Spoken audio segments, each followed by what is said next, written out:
Hi hello नमस्कार.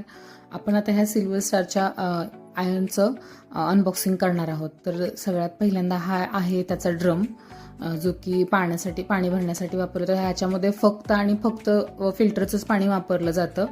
तर ह्याच्यामध्ये किमान 4 लिटर पाणी बसतं आणि इथे जे लिहिलंय मॅक्झिमम वॉटर लेवल, तर ते मिनिमम वॉटर लेवल ॲक्च्युली, तर ते पाण्याची लेवल तिथपर्यंत असली पाहिजे.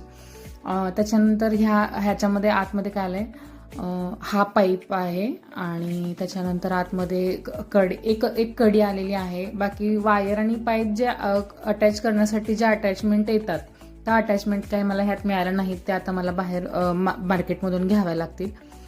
तर ही आहे कडी. ही कडी त्या ड्रमच्या साईडला 2 जे होल आहेत त्याच्यामध्ये आपण जोडून घेणार आहोत आणि त्याच्यानंतर हा झाला ड्रम तयार.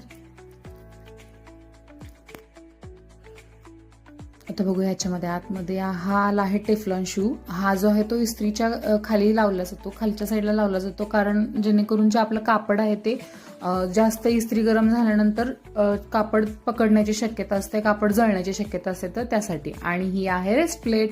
ही जी आहे ते याच्यावरती इस्त्री आपण करून झाल्यानंतर किंवा असं दुमडताना वगैरे याच्यावरती आपण ठेवू शकतो. आता सगळ्यात महत्त्वाचा भाग म्हणजे ही आपली इस्त्री. मला खूप दिवसांपासूनची घ्यायची इच्छा होती, पण ती घेणं होत नव्हतं. शेवटी घेणं होत नव्हतं, मग आता मी शेवटी घेतलेली आहे. आणि ह्याची वायर किमान 2 मीटरपर्यंतच असते. आणि त्याच्यानंतर आता तिथे जो दिलेला आहे हा पंप आहे.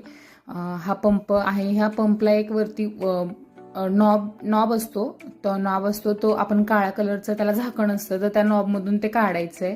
त्याच्यानंतर आता त्याच्यामध्ये एक स्प्रिंग दिलेली असते. स्प्रिंगचा एक भाग जो आहे तो मोठा असतो आणि ही पाईप आहे. एक बाजू मोठी आणि एक बाजू लहान असते. तर जी लहान बाजू आहे तर ती लहान बाजू आणि स्प्रिंगच्या मोठ्या बाजूमधून काढायची आहे आणि स्प्रिंगची लहान बाजू समोरच्या बाजूला ठेवायची आहे. अशा प्रकारे तो पाईप इस्त्रीच्या पंपच्या नॉबमध्ये घालून घ्यायचा आहे आणि वरून ती स्प्रिंग फिट करायची आहे.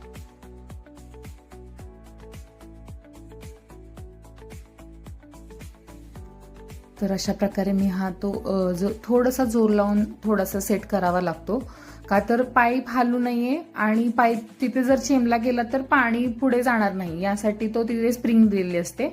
आणि पाईप नंतर आता हा दुसरा जो टोक आहे ते आता आपण ड्रमला जोडून घेणार आहोत.